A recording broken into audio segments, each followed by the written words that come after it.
ahaw hagaha noloshiisa.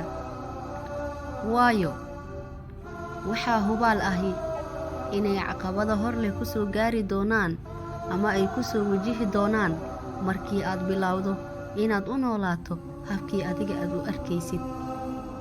dadka adiga kugu hareeraysan waa ay dhibsan doonaan, waayo waxaa laga yaabaa sawirka adiga kuu muuqda mid ka duwan inay ayaga arkaan dadka kalena, balse waxaa hubaal ahi inaad adiga tahay qofka keliya arkaya sawirka saxda ahi ay nafsadiisu wax ka bedeli karto ama uu hiigsanayo.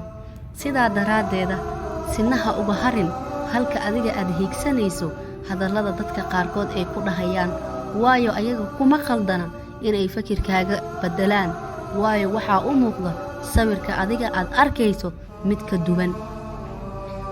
waxaad ka soo qaadaa